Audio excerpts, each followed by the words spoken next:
Hey guys, Dr. Kyle Loveless here. Today I want to talk to you about nutrition. This is a topic that somehow has become very confusing in our world. It has become very technical. There's so many things to listen to out there.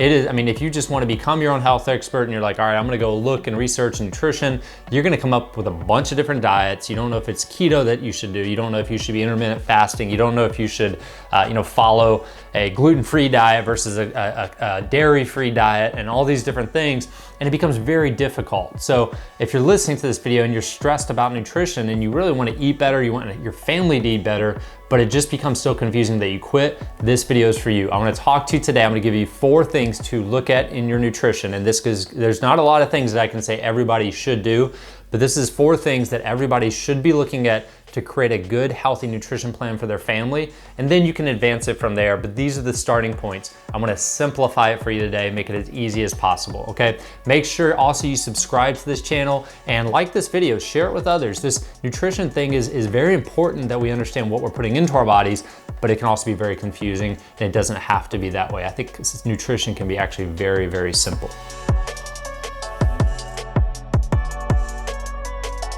All right, let's talk nutrition. Now, I'm a big fan of nutrition, but I also think it's something that we shouldn't have to focus on that much other than understanding what it is and then implementing it in our life. It's not something you have to constantly be researching and spending all your time trying to figure out. Now, getting new recipes and things like that that line up with your nutritional philosophy, that is there. But what I found is that through doing nutritional consults with patients, there's just so many questions, and they're typically questions about things they've heard, right? When I tell a patient, hey, you definitely should be eating meat, less and vegetables, they say, well, I heard meat's bad for you. And so you got to go down that road of the back and forth on whether or not people should be eating meat. And then there's the idea of, some people should go no sugar and just all fat, right? And then you got to go keto, the keto concept, and should you be doing that? And then there's the idea of you should be fasting a lot, not eating food at certain parts of your day. And there's that part. And so this becomes very difficult to track what you should do.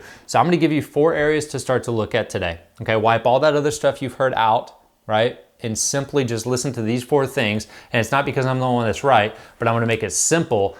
The things that all those people are really saying starts with what I'm going to tell you today. Okay, so you got to start here before you start worrying about intermittent fasting, before you start worrying about the ketogenic diet, before you start worrying about anything else, start with these 4 areas here. Okay, number 1, first thing we're going to look at is carbohydrates and sugar.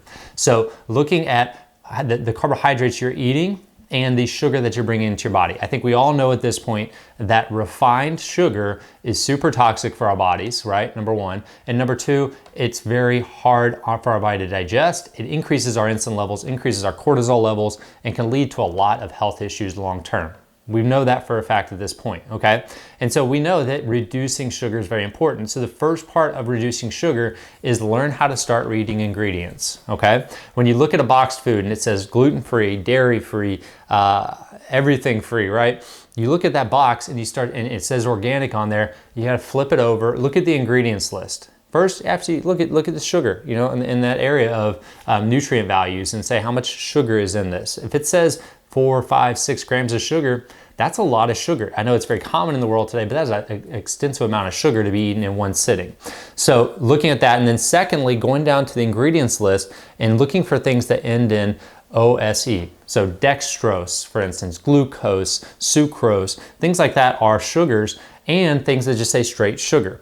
Now, we know that there's types of sugars that are better than others, so things like organic cane sugar is going to be better than your refined cane sugar that's white, right? That's been broken down in a factory, pushed around by a tractor, bleached, and then sent out to you. But it's still sugar, it still creates that insulin rising. So the first thing you look at for your family is reducing the amount of sugar they're bringing in. And in our world today, that's very difficult, especially if they're in school. And so the way you do that is you start to look at it and say, okay, I'm going to read ingredients and I'm going to find things that are very, very low in sugar, and that's what I'm going to keep in my house.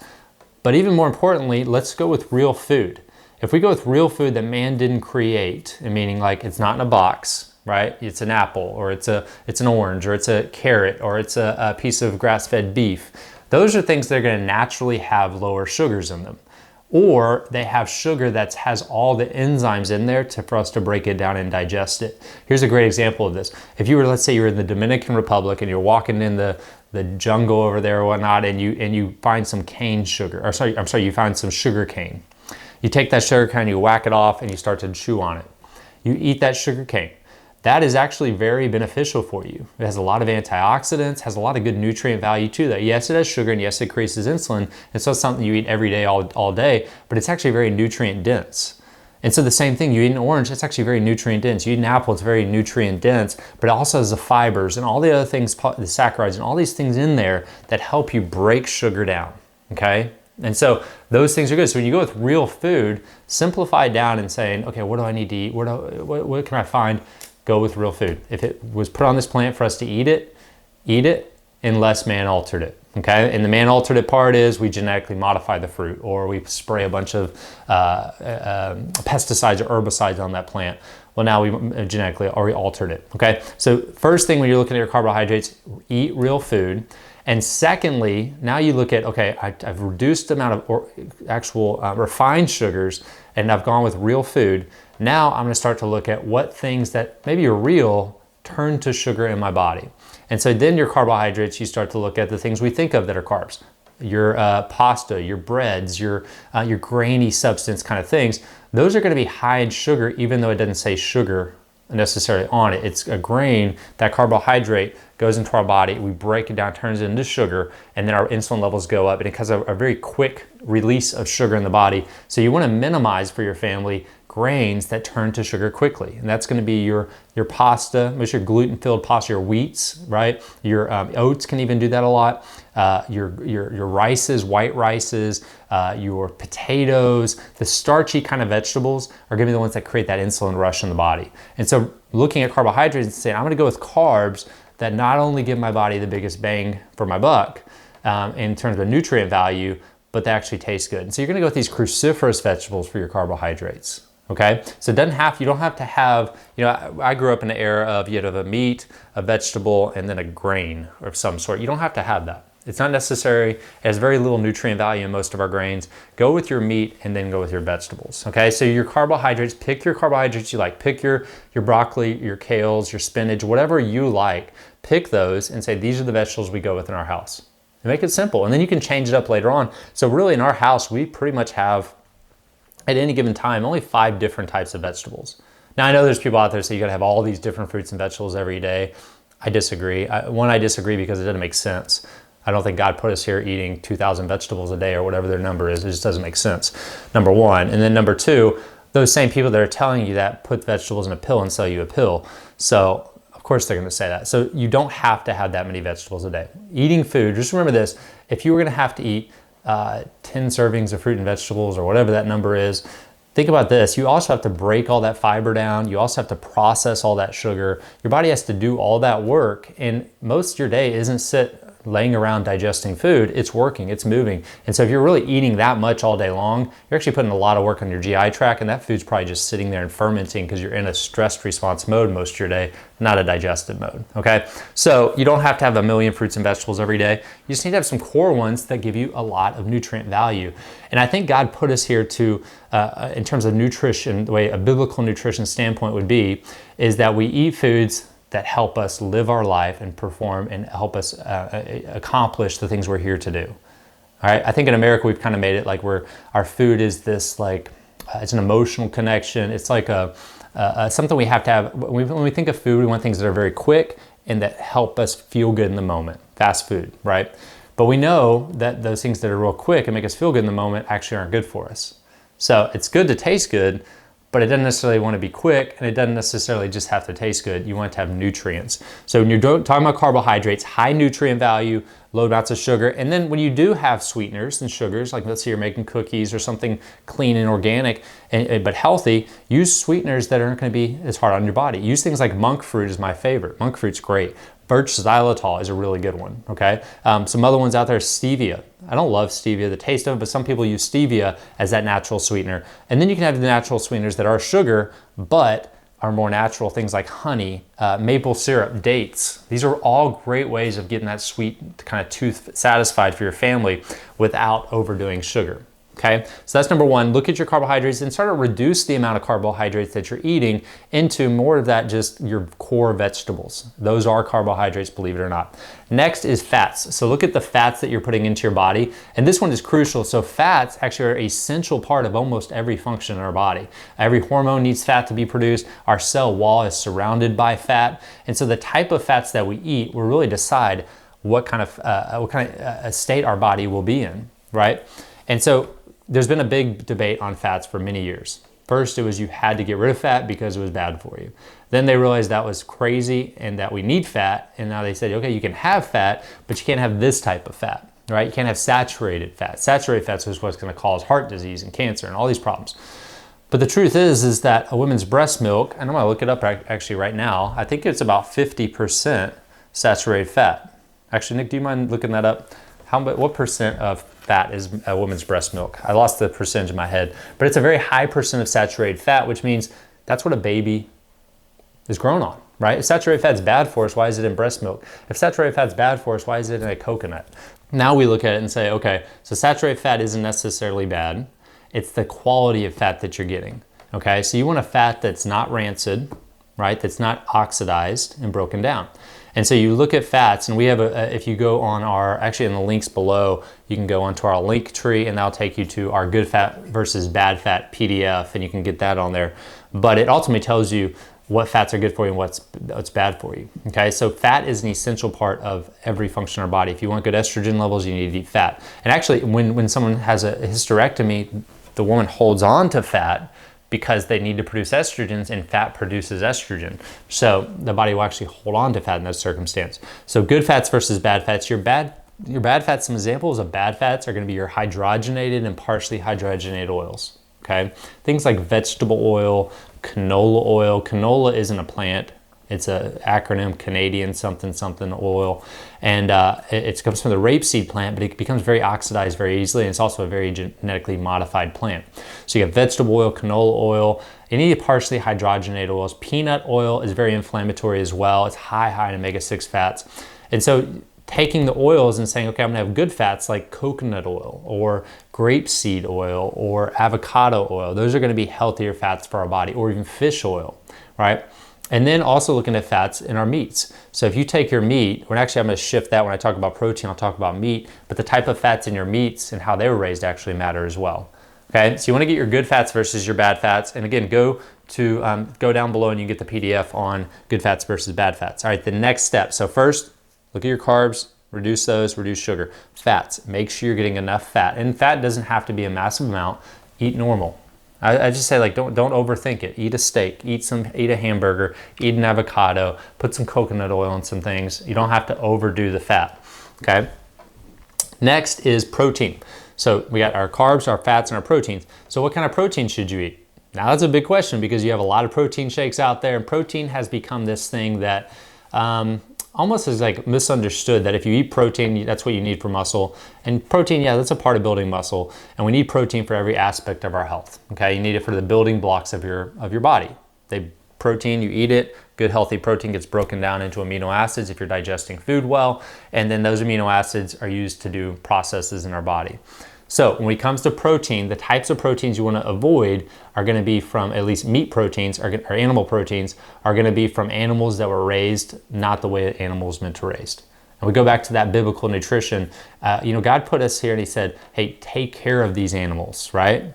Right? We're supposed to help the animal, not necessarily, and eat it. Like, we can still eat it, but we're not supposed to raise it disrespectfully in terms of abuse and in terms of feeding it things it wasn't meant to be fed, keeping it in a cage, pumping it full of drugs like antibiotics and hormones and vaccines and all these chemicals, because that's going to turn around and go right back into our body as well. So from a biblical standpoint, honor the food that was put here for you and take care of it, but it needs to be raised the way an animal was meant to raised. And some of the key terms you're looking for in these proteins are going to be, if it's beef, it's going to be grass-fed, or really just green-fed, and free range, meaning it's walking around, it's finding things on the ground, it's finding things in trees, and it's eating on that, and it's chewing it up, and their stomach actually processes food very slowly, and so that can process very easily. But when we say here's some grains like wheat, or here's some soybeans, or here's some corn, their stomach isn't actually made to process that grain very well. And what happens is that animal now it becomes very inflamed and it gets a lot of bacterial overgrowth. And then we have to give it antibiotics. And we give it hormones so it grows quickly, right? And then we hold it in a tight cage so it gets very fat so it tastes good. That's going to be your unhealthy meat. So meat is not bad for you. It's a crucial part of your diet. And I'll tell you that some people you're going to go do better with more meat. Some people are going to do better with less meat, but it is very important. And I say that from not just what I think, I say that from studies, but I also say that from what I see clinically. Over the last 10 years, every test that we've gotten back from a vegetarian, I see high levels of homocysteine levels, which are risks of heart disease, but it also shows they're not detoxing very well. There's certain enzymes that help us break down food, or that help our gut in meat. There's so much good benefits, and you gotta remember that cow, what's it eating? It's eating all those vegetables. That massive serving of vegetables they say you need every day, well, that cow just ate it, and those nutrients go right into that meat. And so you're actually eating a lot of it. There's a high nutrient value in meat. And I would say even add to that is organ meats. That's a missing part of our diet. Liver is an essential part, organ meats I think are an essential part of our health, and liver is very high in methylating products, meaning foods that help, or things that help you detoxify very easily, right?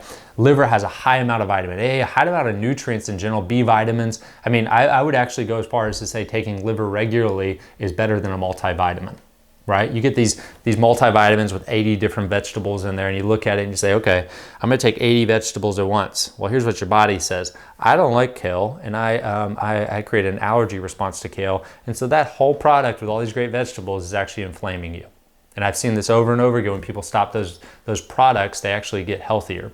And so you want to pay attention to your body and what you're feeling when you're taking things. But protein, definitely go with it. Free range, organic, local, close to home. Go meet your farmer, or at least go to a farm close to your area, and you know what they're actually doing with the animal. Okay? That's a very crucial part. That's probably the biggest aspect right there, is changing up your meats. When it comes to fish, we don't want farm-raised fish because fish aren't raised in a farm, right? Salmon weren't meant to be piled up in a bucket pretty much of water and then fed grains and corn and all this other stuff. They were meant to swim around the ocean, eat algae, eat other fish, and when they do that, that's where they get that bright orange color, right? That's where they get that high omega-3 count. When they're being farm raised, they're getting so inflamed with omega-6 fats, and they actually have to inject food dye into that animal, into that fish. Stay away from tilapia. Tilapia is super toxic as well. Anything raised in a farm, okay? You wanna go with wild caught animals that are raised the way they're supposed to. Okay, so that's your meat protein. Now when it comes to vegetable proteins,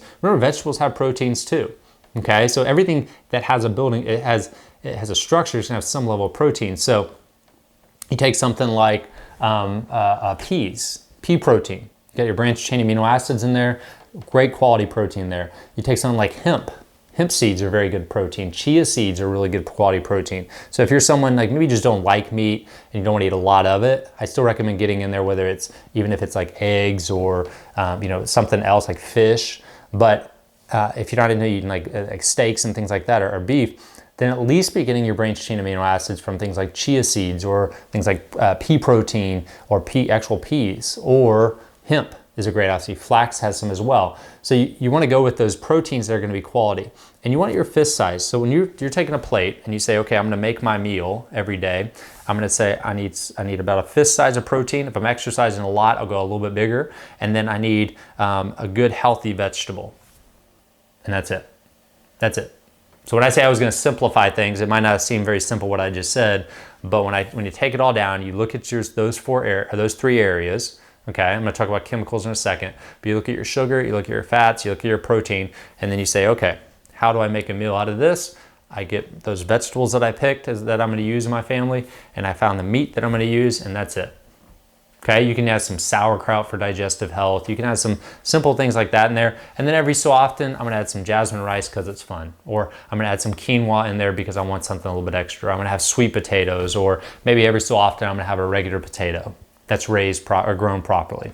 Okay, so that's what food looks like. Now, chemicals is the other part of actually, sadly enough, chemicals actually has to be written out on a nutrition plan as well, and making sure you're avoiding as much chemicals as possible. And the way you do that is by going organic, ideally, even though, let's say you grow your strawberries in Mexico. Well, on the way over here, they might be being grown organically, but they get sprayed to get over here. And so you want to go local and organic. or at least close to home. And you want to stay with foods that are going to have a lower chemical count. And you want to read ingredients list. If you can't read it, don't eat it. That's a great rule of thumb, is if you can't read what's on that box, don't eat the food. Now, that's your core stuff: sugar, fat, protein.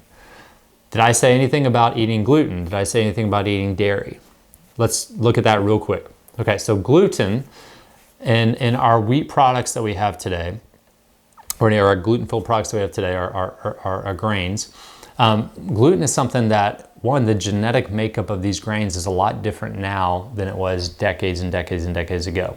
And so we have a product that our body just really doesn't do good with. When gluten goes into the system, our digestive system, it creates something called a zonulin response. Zonulin gets released. It causes our gut lining, which, think of your gut lining as like this kind of like cheesecloth, let's say, and with little bitty holes in it, just enough that what needs to get through can, right? Well, when zonulin hit, it takes that cheesecloth and it gaps those holes open wide.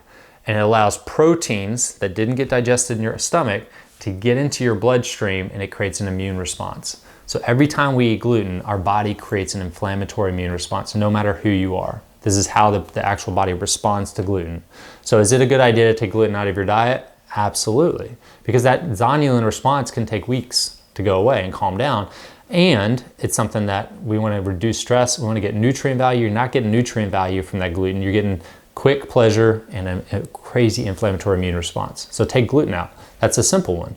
It's not simple in our world, but it is a simple idea to say, I'm going to take gluten out. The next one is, should you take dairy out? Well, dairy is a God food, right? I mean, cows, God put cows here, right? And they produce milk, and we should be able to drink that milk or make cheese out of that milk, right? And I would say yes. However, look how those animals are raised. Number one, you say, well, I got a grass-fed, organic, clean cow here. I'm going to drink the milk. Cool. How is that milk now processed? If it wasn't pasteurized, if it wasn't homogenized, and the animal was raised properly, go for it. Drink that milk. If you've seen that your body does good with it, you don't have an allergy to that milk protein, milk's fine. But to go down that cycle of having to get raw milk in the world we live in today is very difficult, so I say take it out. Well, if you find raw cheese, great. But it needs to be real food and not unman altered, okay? And so we got our gluten, we got our dairy, and then the final things that I just like to take out of every diet because it's so awful for us is our corns. Is a highly genetic modified plant in our world today, and it's really hard to break down. There's very little nutrient value. And soy. Both soy can be very effective and healthy, just not what we get here in America. It's genetically modified and really hard on our system, creates estrogen issues and things like that. Okay, so to simplify, tracking back, I know hopefully I wasn't too all over the place, but simplify nutrition, look at the carbohydrates and minimize them, and go with things that are most valuable and a big bang for your buck. Fats, stay away from bad fats in terms of how animals were raised and the quality of oils that you use. Chemicals, reduce as much chemicals in your products as possible by reading ingredients lists and going organic and close to home. Proteins, go with animals that are raised the way the animal is supposed to be raised.